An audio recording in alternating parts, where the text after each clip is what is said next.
শিখাইছি পরে মানুষ বানাইছি।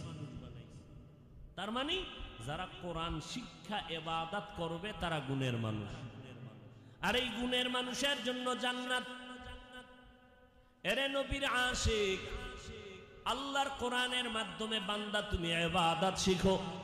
আর আল্লাহর কোরআন এমন দামি একটা কিতাব, এই কোরআনটা পড়লে সওয়াব, ধরলে সওয়াব, দেখলেও সওয়াব। দেখলেও কি বলে কেমন সওয়াব? যদি কোনো আল্লাহর আশিক বান্দা কোরআন শরীফ খুলে খুলে তাকাও আর মোহাব্বত লাগাইয়া যদি বলে এটা আমার মাওলার কালাম, মদিনার নবী বলেন এই কোরআন তাকাইয়া যদি বান্দা দেখো, কোনো মরণের আগে চোখের পাওয়ার নষ্ট হবে না। বুঝেননি কিছু? কোরআন দেখলেও কি বলেন কেমন সওয়াব, চোখের পাওয়ার মরণের আগে নষ্ট। এখন যদি কোনো দুশমন বলে কোরআনের অর্থ না জেনে পড়লে লাভ নাই, এরকম যদি বলে কেউ, তারা ভণ্ড। যদি কেউ বলে কোরআনের অর্থ না জেনে পড়লে লাভ নাই, তারা হক না বাতিল? তারা হক না বাতিল? এদেরকে যারা বাতিল বলবে না তারাও বাতিল। কোরআন ধরো সওয়াব, পড়ো সওয়াব, তাকায় দেখো তাতেও সওয়াব। তুমি পড়ো না, ধরো না, দেখো না, একজনে কোরআন পড়তেছে আর আমি চুপচাপ চোখ বন্ধ করে শুনতেছি, দেখিও না, পড়িও না, আমি ধরিও না। ওই পড়নেওয়ালা যেই সওয়াব পাবে, আমি শুননেওয়ালা সমান সওয়াব পেয়ে যাব। দেখছেননি নবী কোরআন পড়েন আর অ্যাকশন শুরু। কেমন অ্যাকশন? রাতের গভীরে আবু জাহাল নবীজির ঘরের সিফা গল্লিতে দাঁড়াইয়া কোরআন তেলাওয়াত শুনে। একদিন সকালবেলা আবু লাহাব উতবা সাইবার সাথে আবু জাহালের দেখা। কিও তুমি কইতো না আইলা? তুমি আইলা কইতন? মোহাম্মদের তেলাওয়াত শুনতে। আর সারাদিন মোহাম্মদের গালি দাও, আবার তার জবানের তেলাওয়াত শুনো। ঠিক আছে, আজকে থেকে আর কেউ যাব না। সন্ধ্যা রাত যখন ঘনিয়ে গেল, আবু জাহাল মনে মনে কয় আজকে কেউ যাবে না, আমি যাই। কেউ আমি যাই। আবু লাহাব চিন্তা করলো কেউ যাবে না, আমি যাই। উতবা চিন্তা করলো কেউ যাবে না, আজকে আমি যাই। সিফা সাফায় দাঁড়ায় দাঁড়ায় মোহাম্মদের তেলাওয়াত শুনলো। সকালবেলা আবার আবু জাহালের সাথে দেখা হয়ে গেল। কি ও চেয়ারম্যান সাহেব, আপনি না বললেন আসবেন না, তুই এই লিখেন। আমি তো ভাবছি কেউ আবে না, এই জন্য আমি আসলাম। আসলে ব্যাপারটা কি যে এত আদা টদা করায়া রাতের অন্ধকারে যে উল্টে গেল, কারণ নেই। কয়রে বুঝাইতে পারবো না। সারাদিন যতই মোহাম্মদের গালি দে, তবে মোহাম্মদের তেলাওয়াত এত মজার, এমন আওয়াজ জমিনে আর কোথাও নাই। আছে? যত গালি দেই, তাবলিগ ভালো না, চরমনাই ভালো না, কিন্তু গালি দিলে কি হইব? ভিতরে ভিতরে দিনের ফায়দা যা তাদের দ্বারাই হয়। কথা বলেন না কেন? দাওবন্দি, কওমিওয়ালা, হাটহাজারি বলেন, চরমনাই বলেন, উজানি, বাহাদুরপুর, নানুপুর বলেন, আল্লাহওয়ালা যারা খাঁটি আল্লাহওয়ালা, যতই বলি পীর মুরিদির দরকার নাই, তাবলিগে গিয়া কোনো লাভ নাই, চরমনাই গিয়া লাভ নাই, দেওবন্দে গিয়া লাভ নাই, কওমি মাদ্রাসায় পড়ে লাভ নাই। যতই চিৎকার দেই না কেন, এই রাস্তার থেকে কাউকে তো ফিরানো যায় না। বরং এই রাস্তায় যারা যায়, দাড়িবিহীনওয়ালা দাড়িওয়ালা হয়ে যায়, পর্দাবিহীনওয়ালা পর্দাওয়ালা হয়ে যায়, হারাম খোরেরা হালাল খোর হয়ে যায়, নবীর সুন্নাত যারা চিনে না তারা নবীর সুন্নতওয়ালা হয়ে যায়। ও আল্লাহর বান্দারা যতই চেষ্টা করে, এরপরও আবার এই বয়ান শুনে হাফিজুর রহমান রে যত গালি দেয়, আবার সিফাগল্লিতে দাঁড়াইয়া বয়ান শুনে, আর কয় ওখানে গিয়া লাভ নাই, তাবলিগে গিয়া লাভ নাই। জিজ্ঞাসা কর রে বাবা, তোর মোবাইলে কেন তার বয়ান ঢুকায়া রাখছো? তুই শুনো না, তোর মায়ে শোনে, নাইলে তোর বুইনে শোনে, না হয় তোর বাবায় শোনে। এমন কোন ফ্যামিলি নেই যেখানে আমার আমাদের কওমিওয়ালাদের বয়ান চলে না, কেউ না কেউ শুনতেছে, তাবলিগওয়ালাদের মেহনত চলতেছে, দেওবন্দীদের মেহনত চলতেছে। যতই চালাকি করো এই চালাকিতে আটকাইতে পারবা না, কারণ আমরা নিজের দল ভারী করার জন্য চিল্লাই না, আল্লাহর মোহাব্বতে মদিনাওয়ালার আদর্শ বানানোর জন্য চিল্লাই। আচ্ছা ঠিক আছে, 1 মিনিটের জন্য মাইনে নিলাম, জীবনে চরমনাই যাব না, তাবলিগে যাব না, কওমিতে যাব না, দেওবন্দে যাব না, হাটহাজারি যাব না। 1 মিনিটের জন্য মেনে নিলাম, সব বাদ, ভুলেও যাব না। এইবার বলো যাব কই? ঠিকানা দাও। যাব না ওদিকে, এবার কোথায় যাব? একটা ঠিকানা দিবে না, এদিকেও যাইতে দিবে না, আর একটা ঠিকানাও দিবে না। তা আমি কি বুঝবো তুমি মওদুদির টাটকা দালাল, তুমি কাদিয়ানির পাক্কা দালাল, তুমি ইহুদিদের পাক্কা দালাল? বলো একটা ঠিকানা তো দিবা।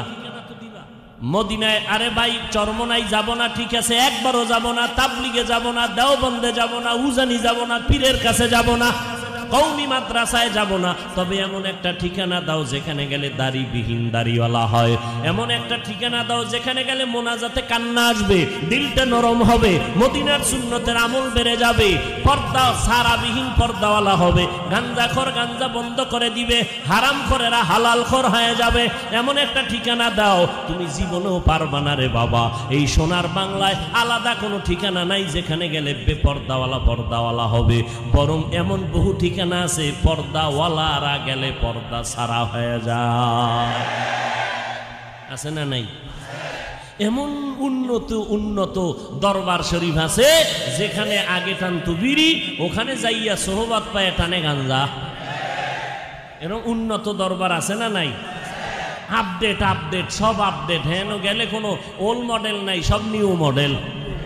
কথা ঠিক নি? কিন্তু বাবা বলো, এই জমিনের মধ্যে আমলওয়ালা বানানোর মিশন এই খাঁটি আল্লাহওয়ালা দেওবন্দি ছাড়া তো আর নাই। তাহলে এরপরে বিরোধিতা কেন? বলে এদের কারণে আমরা আমাদের দুনিয়ার দালালি ঠিক করে আগাইতে পারি না, এদের কারণে আমরা আমাদের উদ্দেশ্য হাসিল করতে পারি না।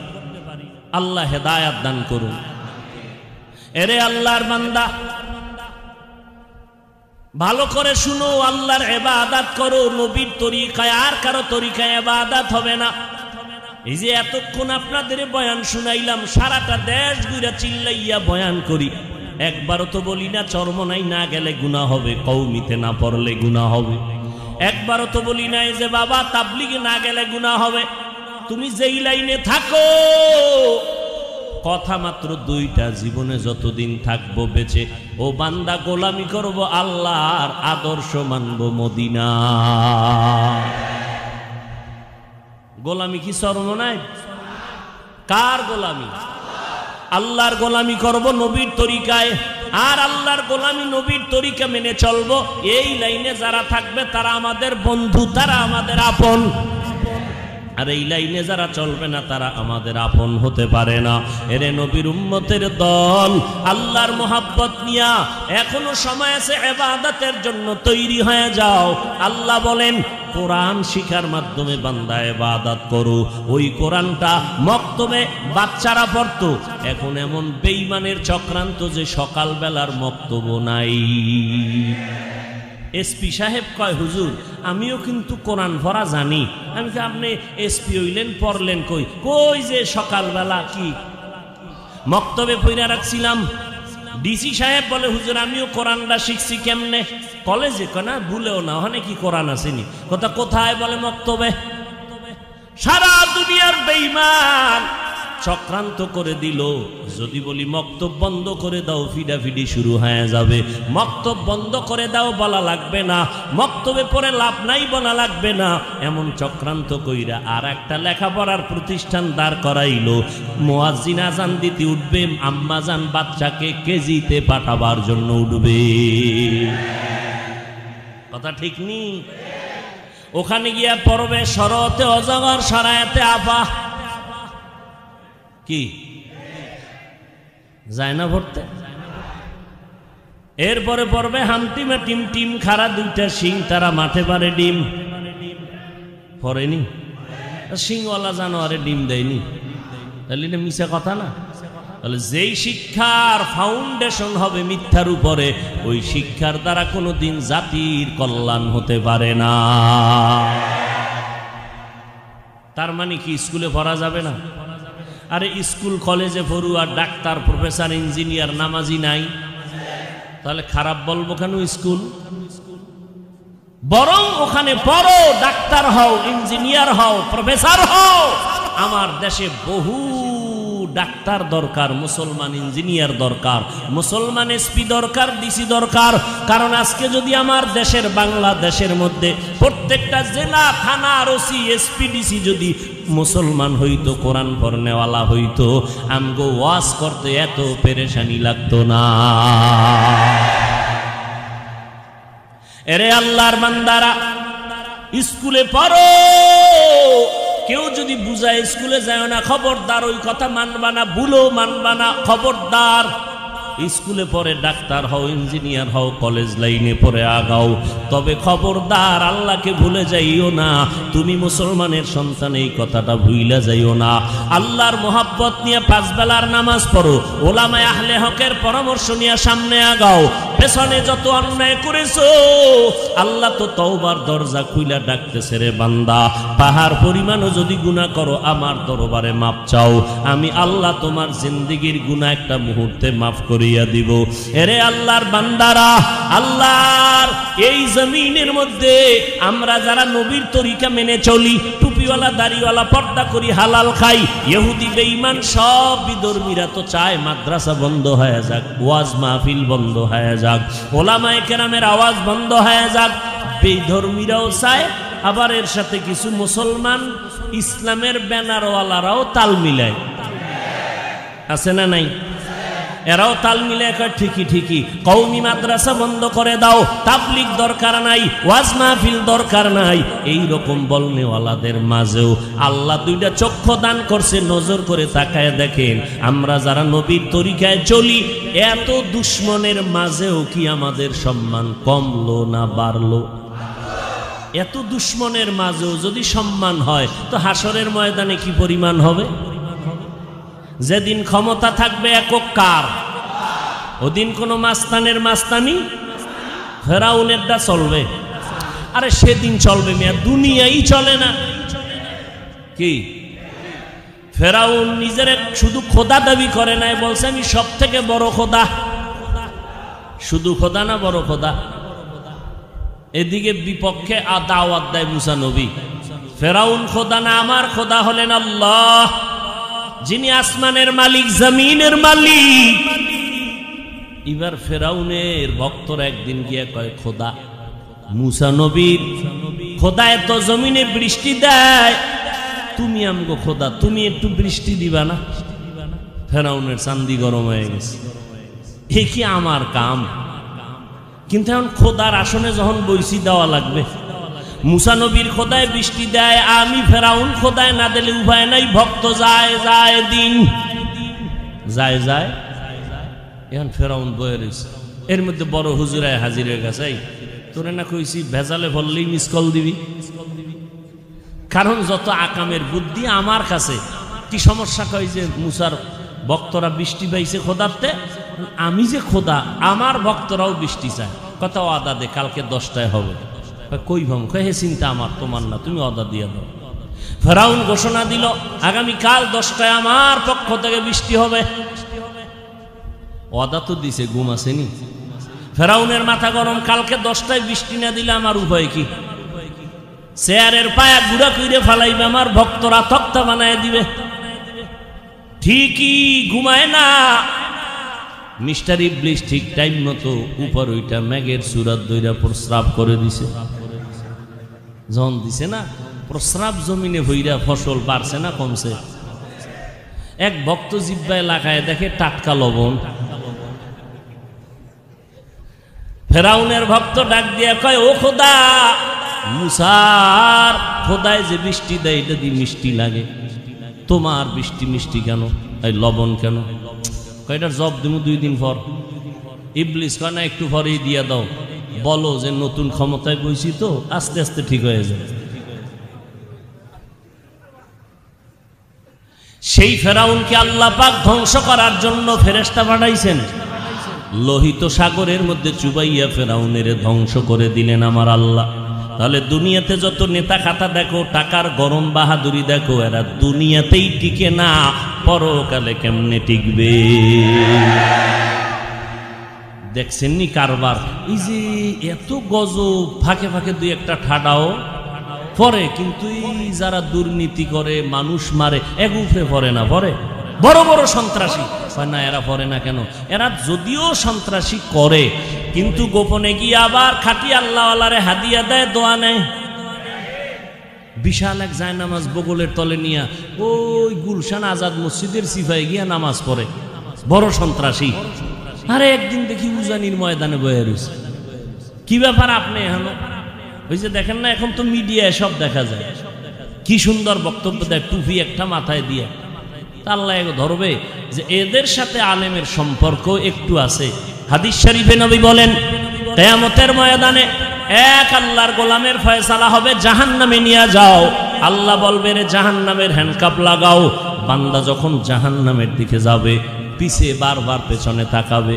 আল্লাহ কয়, ফেরেশতা দাঁড়াও, এই বান্দাটা পেছনে তাকায় কেন? বুঝতেছি আমার রহমত চায়, এবার আমি রহমত করব। বাহানা দরকার, রাস্তা দরকার। দেখুনি ওই বান্দা কোনো ইলম শিখছেনি? ফেরেশতারা আমলনামা তালাশ করে দেখবে কোনো ইলম শেখে নাই। বলে ইলমওয়ালার সাথে সম্পর্ক আসেনি আলেমের সাথে, খুঁজে দেখবে, কয় না আল্লাহ নাই। তো কি করার? তাহলে আলেমের সাথে সম্পর্ক নাই। আচ্ছা দেখো তো, তার এমন কোন বন্ধু আসেনি যেই বন্ধুর সাথে আলেমের সম্পর্ক? এবার ফেরেশতারা তালাশ করে দেখবে, হ্যাঁ ওই বান্দার একজন বন্ধু আছে, যেই বন্ধুর সাথে কোরআনওয়ালার সাথে সম্পর্ক। আল্লাহ কইবে, আয় আয়, আমার কোরআনের সম্পর্কের নিসবতের কারণে যাও, আমি আজ জান্নাতে পাঠায় দিলাম। কাদের কুদরত দারি বার কামাল, আন্তা রব্বি আন্তা হাসবি জুল জালাল। এরে নবীর উম্মতের দল, আজকে আমি নিজের মনে করি আমার মতো বড় বক্তা বাংলাদেশে কেউ নাই, আমার মতো বড় প্রিন্সিপাল কেউ নাই, আমার মতো বড় মুফতি। সন্তান অন্যায় করিয়া যদি মায়ের কাছে গিয়া কান্না করে, মায়ের দয়া না হইয়া পারে না। ও আল্লাহ, ওই মা বাবার থেকে আপনার মায়া কি কম? ও আল্লাহ, আপনার তো মায়া কোটি গুণে বেশি। আপনার বান্দাদের চোখের পানি কি একটু মায়া লাগবে না? এই ময়দানে কি কান্নাওয়ালা কেউ নাই? আয় আল্লাহ, এই মজলিস কবুল করিয়া নেন, এই মাদ্রাসা কবুল করিয়া নেন। আয় আল্লাহ, এই মসজিদ কবুল করে নেন, এলাকাবাসীরে কবুল করিয়া নেন। কেউ নাই। ও ভাই, তুমি আজকে গাজীপুর জেলার টাকাওয়ালা দাবি করো, তোমার টাকার বাহাদুরি ঢাকা জেলায় টিকবে না। ঢাকা জেলাওয়ালার টাকার বাহাদুরি ইন্ডিয়ায় গেলে টিকবে না, কারণ সেখানে আরো বড় টাকাওয়ালা বয়ে বয়ে গাঞ্জা খায়। ওই ইন্ডিয়ার টাকাওয়ালার বাহাদুরি আমেরিকায় টিকবে না, কারণ সেখানে আরো বড় টাকাওয়ালা। আল্লাহ কয়, তোদের সারা দুনিয়ার টাকাওয়ালার বাহাদুরি আমি মাওলার দরবারে টিকবে না। আল্লাহ পাক বলে, রে বান্দা, এলেমের বাহাদুরি করো। আমার নবীরে দিছিল সব এলেম, সেই নবী আল্লাহর কাছে কান্না করেন, আল্লাহুম্মা জাআলনি ফি আইনি সাগীরা ওয়া ফি আয়ুনিন নাসি কাবীরা। আল্লাহ তাআলা ওরে বাহাদুরি যদি করত, আমার নবী করতে পারতেন, আবু বকর করতে পারতেন। যেই আবু বকর সম্পর্কে নবী বলেন, সব মুমিনের নেক আমল যদি এক পাল্লায় দেওয়া হয়, আবু বকরের নেকের পাল্লাটা ভারী হয়ে যাবে। সেই আবু বকর এত দামি সাহাবী, জান্নাতের সাহাবী, রাতের বেলা নামাজে দাঁড়ায় দাঁড়ায় কান্না করেন, ও আল্লাহর বান্দা, তোমার এলেমের বাহাদুরি কি করো? সাহাবায়ে কেরামদের থেকে বেশি এলেম তো তোমার আমার কোনোদিন হয় নাই, হবেও না। কোনোদিন বেশি আমল হয় নাই, হবেও না। তাদের তুলনায় ইখলাস কোনোদিন হয় নাই, হবেও না। তারা যদি জাহান্নামের ভয়ে কান্না করেন, আপনার আমার কি পরিমাণ কান্না করা দরকার?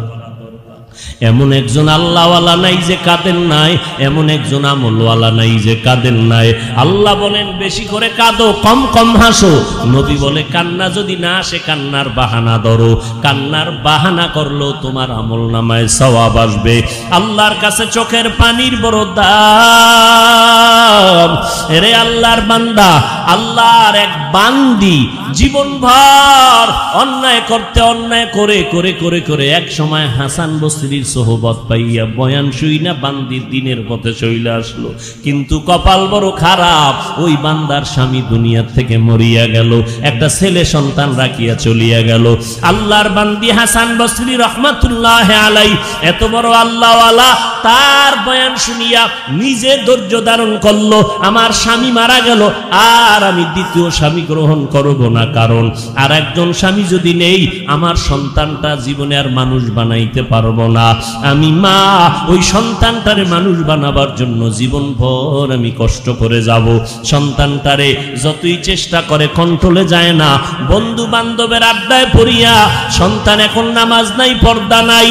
এক পর্যায়ে গিয়া ওই আল্লাহর বান্দি হাসান বসরি রহমাতুল্লাহ আলাইহির কাছে গিয়া অভিযোগ করলেন, একটু দোয়া করে দেন আমার সন্তানটা দিনের পথে যেন আসে। নিয়ে আসো। নিয়ে আসার পরে হাসান বসরি বুঝাইলেন, সন্তানটারে বুঝাই দিলেন। আবার বাড়ি গিয়া যেমন সেমন হয়ে গেল, নামাজ নাই, রোজা নাই, পর্দা নাই, মায়ের সাথে ভালো আচরণ পর্যন্ত করে না। হাসান বসরি রহমাতুল্লাহ আলাই এর কাছে আবার বললেন, কয় তোমার সন্তান দিনের পথে আসাটা বড় কঠিন ব্যাপার, কপাল মনে হয় পুড়িয়া গেল। মা রাতের বেলা ঘুমায় না, যত সন্তান গালি দেয় মা যায় নামাজ বিছাইয়া চোখের পানি ছেড়ে রাতে কান্দে। ও আল্লাহ, আমার স্বামীকে আমি হারাইয়া নিঃস্ব হয়ে গেলাম, এই সন্তানের দিয়ে তাকাইয়া দ্বিতীয় স্বামী আমি গ্রহণ করি নাই। ও আল্লাহ, তুমি কি আমার সন্তানটারে হেদায়াত দিবা না? এক পর্যায়ে সন্তান নেশা পান করিয়া এতটা দুর্বল হয়ে গেল, একদিন বাচ্চাটা সন্তান বিছানায় অসুস্থ হয়ে পড়ে গেল। এইবার হাসান বসরির দরবারে চলে গেল। সন্তানটা নাই নাই যায় যায় অবস্থা, মরে যাবে। গিয়া কয়, হযরত আমি আপনার ওই বান্দি আপনার বয়ান শুনিয়া যে স্বামী ছেড়ে দিলাম, নতুন স্বামী নিলাম না, সন্তানের জন্য দোয়া চাইলাম, আমার সন্তান মনে হয় আর বাঁচবে না। হঠাৎ রাতের বেলা সন্ধ্যাবেলা গিয়া বললেন হাসান বসরি, এবার বলে তো কি করব? কয় আমার সন্তান যদি মরিয়া যায় আসবেন, আপনি জানাজাটা পড়াইয়া দিবেন। বলে না, তোমার সন্তান নামাজ পড়ে না, নেশা পান করে, এই সন্তানের জানাজা আমি হাসান বসরি পড়াইতে পারবো না। এই কথা বলা মাত্র মায়ের চোখের পানি বের হয়ে গেল। আমার কপাল বুঝি এত খারাপ, আমার সন্তানকে হেদায়েতের পথে নিতে পারি নাই। আজ আমার সন্তানটারে যদি মানুষ বানাইতে পারতাম, আমি মানুষ হইতে পারি নাই, কোরআনের আলেম আলেমা হইতে পারি নাই। আমার সন্তানটারে যদি মানুষ বানাইতে পারতাম, কপাল খুলে যাইত। এইবার বাচ্চা মা দৌড়াইয়া গিয়া মায়ের চোখে পানি দেইখা সন্তান কয়, মা তুমি কেন কাঁদো? এইবার মা কান্না করে কয়, রে বাবা, হাসান বসরি আমার উস্তাদ, আমার মুর্শিদ, আমার মুরব্বী, এত দোয়া চাইলাম তোর জন্য, তোরেও বুঝাইলো, তুই দিনের পথে আসলি না রে বাবা। আজকে আমি বলছি তুই অসুস্থ, কোন দিন মরে যাও জানা নাই। হাসান বসরিকে বললাম তোর জানাজা পড়াবার জন্য, তোর জানাজাটাও সে পড়াইতে রাজি হলো না। সন্তান এইবার মায়ের কান্না দেখা বিদায় বেলা দিলের মধ্যে চোট লাগলো। এইবার সন্তান বলে, মা হাতটা আমার হাতে দাও, তুমি আমারে মাফ করিয়া দাও, আমার মাথায় হাত দিয়া দোয়া করে দাও। ও মা, আমি জানো ঈমান নিয়ে কবরে যাইতে পারি, আর যদি আল্লাহ বাঁচায় দেয় জীবনে আর কখনো গুনার কাছেও যাব না, নেশা পান করব না। এইবার সন্তানটা তওবার নিয়ত করে ফেললো। এবার মা আল্লাহর দরবারে মোনাজাত করে কান্না করে, মালিক আমার এই সন্তানের তওবা তুমি কবুল করে নাও, ওর বাবা দুনিয়াতে নাই, আমার সন্তানের কারণে যেন ওর বাবার আযাব না হয়, এই সন্তানের কারণে আমি মা যেন কবরে কষ্ট না পাই। ও আল্লাহ, তুমি আমার সন্তানটার তওবা কবুল করে নাও। সন্তানটা এভাবে অসুস্থ তওবা করিয়া এক পর্যায়ে মরিয়া গেল। এবার জানাজাকে পড়াবে, দাফন কাফনের ব্যবস্থার জন্য লোকজন দায়িকা নিয়ে আসলো। জানাজা পড়াবার কোনো হুজুর নাই। ওই মহিলাও ভয়ে হাসান বসরির কাছে যায় না, কারণ তিনি বলছে তোমার সন্তানের জানাজা আমি পড়াবো না। গোসল টোসল করাইয়া যখন সন্তানকে রেডি করা হয়, আল্লাহর বান্দি দেখে হাসান বসরি হাজির।